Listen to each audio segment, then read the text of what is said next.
Hello students, ये हमारी worksheet number 16 है और इसकी डेट है 10 जुलाई फॉर क्लास 10th। इसमें हम विद्युत के बारे में पढ़ेंगे कि जो विद्युत होती है वो क्या है। जैसा कि हमने पिछले वीडियोस में पढ़ा था कि आवेश जो होता है, विद्युत क्या होती है, आवेश के प्रवाह की दर। तो आप देखोगे हम सब पढ़ चुके हैं कि आवेश क्या होता है, परमाणु की मौलिक स्थिति है ये। और जो परमाणु होता है इसका गठन किससे होता है, इलेक्ट्रॉन, प्रोटॉन और न्यूट्रॉन। इलेक्ट्रॉन, प्रोटॉन और न्यूट्रॉन, ठीक है। और इन आवेश की वजह से ही हम बल का अनुभव करते हैं। बल कैसे अनुभव करते हैं ये भी हमने देखा था कि जब हम धन आवेश को धन आवेश की तरफ लेके जाएंगे तो ये कैसे हैं, समान हैं, ये एक दूसरे को प्रतिकर्षित करते हैं। ऋण आवेश की तरफ ऋण आवेश को लेके जाएंगे तो ये एक दूसरे को क्या करेंगे, ये भी प्रतिकर्षित करते हैं। और धन आवेश की तरफ अगर हम ऋण आवेश को लेकर आएंगे तो ये एक दूसरे को आकर्षित करते हैं, क्योंकि ये कैसे हैं, ये जो है ऑपोजिट हैं, ये विपरीत हैं। तो ये हम जो है पिछली वीडियोस में पढ़ चुके हैं। जिन्होंने नहीं देखी हैं तो वो आवेश नाम से विद्युत चैप्टर का पार्ट 1 आवेश वो देखें तो आपको ये क्लियर हो जाएगा, ठीक है। तो हमने क्या कंक्लूजन निकाला कि समान आवेश एक दूसरे को प्रतिकर्षित करते हैं और विपरीत आवेश एक दूसरे को आकर्षित करते हैं। और आवेश का SI मात्रक क्या होता है, कूलाम। एक इलेक्ट्रॉन पर आवेश कितना होता है, 1.6 ×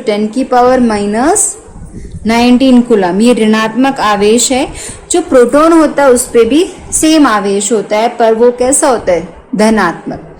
अच्छा, यहाँ पे एक फॉर्मूला दिया गया है Q = NE। Q जो है ये आवेश को दर्शाता है, N इलेक्ट्रॉनों की संख्या और E एक इलेक्ट्रॉन पर कितना आवेश है। तो यहाँ पर कुल इलेक्ट्रॉनों की संख्या जो है एक कूलाम आवेश पर क्या होगी, हमने पहले निकाला था यूनिटरी मेथड से। अब हम इस फॉर्मूले से भी अगर इसको निकालें तो हमारा फॉर्मूला क्या है, Q = NE। और हमें क्या निकालना है, इलेक्ट्रॉनों की संख्या। क्या निकाली हमें, इलेक्ट्रॉनों की संख्या। तो जो N है वो इधर रह जाएगा और जो E यहाँ पर गुना में था और दूसरी तरफ जाके ये क्या हो जाएगा, Q/E, उसको भाग देगा। तो हमारा फॉर्मूला बन जाएगा N = Q/E। अब हम मान रखेंगे Q हमने क्या लेना है, एक कूलाम, क्योंकि हमें ये पता लगाना है ना कि एक कूलाम में कितने इलेक्ट्रॉन्स होते हैं। और E यानी कि एक इलेक्ट्रॉन पर आवेश, ये कितना होता है, 1.6 × 10⁻⁻19 कूलाम। तो जब हम इसको मान को रखेंगे हमारे पास आएगा 6.25 × 10⁻18 कूलाम। तो यानी कि एक कूलाम में कितने इलेक्ट्रॉन होते हैं, 6.25 × 10⁻18, ठीक है। इसके बाद हम विद्युत धारा के बारे में पढ़ चुके थे। इस पे भी मैंने वीडियो बनाई है, विद्युत धारा, विद्युत चैप्टर से पार्ट 2। तो आप उसको देखोगे तो ये आपको क्लियर हो जाएगा। जो विद्युत धारा होता है ये क्या होता है, आवेश में प्रवाह की दर को हम क्या कहते हैं, विद्युत धारा। और मैथमेटिकली अगर हम दिखाएं तो एकांक समय कितना होता है, 1 सेकेंड। एक सेकेंड में एक विशेष क्षेत्रफल से, एक अनुप्रस्थ काट से कितना आवेश प्रवाहित हो रहा है वो क्या व्यक्त करेगा, विद्युत धारा को, ठीक है। तो इसको हम फॉर्मूले से लिखेंगे तो ये हो जाएगा I = Q/T। I यहाँ पर क्या है, विद्युत धारा, और Q आवेश है, T क्या है, समय है। विद्युत धारा का SI मात्रक होता है एम्पियर। और ये जो है फ्रांस के एक वैज्ञानिक थे, आंद्रे मैरी एम्पियर, उनके नाम पर रखा गया है। 1 एम्पियर विद्युत धारा कितनी होती है, तो ये भी हम पढ़ चुके हैं पिछले वीडियो में। 1 मिली एम्पियर, मैं आपको एक बार फिर से इसको बता देती हूँ। हमने ये पढ़ा था कि मान लो ये तार है और तार को मैंने मैग्नीफाई करके देखा है, 1 सेकंड में इस अनुप्रस्थ काट से कितना आवेश होकर गुजरा वो क्या कहलाएगा, विद्युत धारा, ठीक है। तो इसको हम ऐसे लिख सकते हैं कि I = Q/T, और ये एम्पियर इसका जो है SI मात्रक होता है, ठीक है। तो ये यहाँ पर बताया गया। अब 1 एम्पियर कितना होता है कि 1 सेकंड में, 1 सेकंड समय में अगर किसी बिंदु से 1 कूलाम आवेश गुजर रहा है तो उस करंट का मान होगा 1 एम्पियर। तो ये इसका एसआई मात्रक है एम्पियर। इसके अलावा हम विद्युत धारा को मिली एम्पियर में भी व्यक्त करते हैं। ये काफी छोटी इकाई है। 1 मिली एम्पियर बराबर 10 की घात -3 एम्पियर होती है और 1 माइक्रो एम्पियर होता है 10 की पावर -6 एम्पियर। ठीक है। विद्युत धारा को जो है हम किससे मापते हैं? एमीटर, या इसको धारा मापी भी कहते हैं। और जो धारा मापी होता है, ये देखो यहाँ पे बेटे ए से दिखाया हुआ है। ठीक है।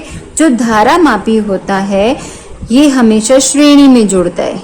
कहाँ पे जुड़ता है? श्रेणी क्रम में इसको हम जोड़ते हैं। यहाँ पे ये एक परिपथ दिखाया हुआ है कि इसमें से करंट कैसे फ्लो कर रहा है। यहाँ पे हमने बैटरी लगाई है।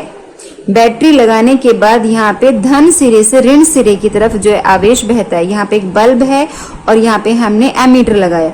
अब आप देखोगे इस साइड पॉजिटिव है तो इसका एमीटर का पॉजिटिव से जुड़ेगा, इधर नेगेटिव है तो एमीटर के नेगेटिव से ऋणात्मक सिरे से जुड़ेगा। यहाँ पे हमने जो है प्लग लगाया हुआ है। ये सारा परिपथ किस प्रकार से बनाया जाता है ये हम आगे पढ़ेंगे। तो आई थिंक ये आपको क्लियर हो गया होगा। नेक्स्ट है विद्युत विभव। ये हम नेक्स्ट वीडियो में पढ़ेंगे क्योंकि हमारी जो नेक्स्ट वर्कशीट है वो विद्युत विभव पे ही बेस्ड है। अभी हम इसके क्वेश्चन आंसर देख लेते हैं। क्वेश्चन नंबर 1, आवेश और विद्युत धारा का एसआई मात्रक लिखें। तो ये हमने पढ़ा था, आवेश का एसआई मात्रक क्या होता है? कूलम, और विद्युत धारा का एसआई मात्रक होता है एम्पियर। आई होप ये आपको क्लियर हो गया होगा। नेक्स्ट न्यूमेरिकल है, तो ये अब तुम्हारे लिए थोड़ी नई चीज है, इसको हम सॉल्व करते हैं। हमारे पास क्वेश्चन है कि किसी विद्युत यंत्र से 0.5 एम्पियर विद्युत धारा प्रवाहित होती है। तो ये बेटे अभी मैं सॉल्व करके आपको दिखाती हूँ। क्वेश्चन के अकॉर्डिंग हमारे पास क्या लिखा हुआ है। देखो, जब भी हम न्यूमेरिकल सॉल्व करते हैं तो हमें चीजें लिखती जानी कि क्या क्या क्वेश्चन के अंदर गिवन है और क्या हमें निकालना है। तो यहाँ पर हम क्वेश्चन पढ़ेंगे, किसी विद्युत यंत्र से 0.5 एम्पियर विद्युत धारा। देखो ए इधर से ही पता चल रहा है, ए जो है एम्पियर किसकी इकाई होती है? विद्युत धारा की। यानी हमें किसका मान दिया गया है? हमें ये मान दिया गया है आई का। आई हमारे पास कितनी है? 0.5 एम्पियर। ये लिख लिया। नेक्स्ट आगे पढ़ते हैं। 0.5 एम्पियर विद्युत धारा 10 मिनट तक प्रवाहित हो रही है। तो 10 मिनट क्या दे दिया इन्होंने? हमें समय दे दिया। टी हमें दे दी है 10 मिनट। विद्युत धारा से प्रवाहित आवेश का परिणाम ज्ञात कीजिए। तो हमें क्या निकालना है? आवेश, यानी कि हमें निकालना है Q।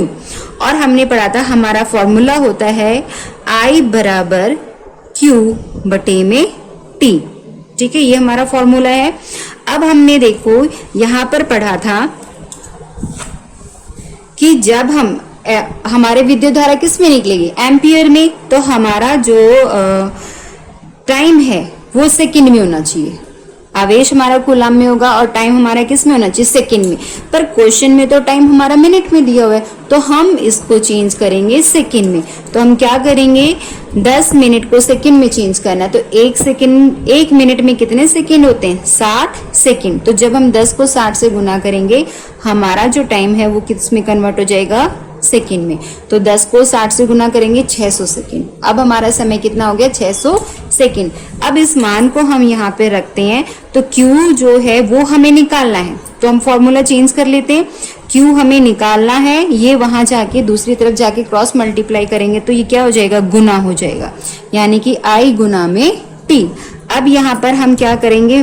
वैल्यूज रख देते हैं, मान रख देते हैं। I हमारे पास कितना है? 0.5 इंटू हमारे पास टाइम कितना दिया हुआ है? 600।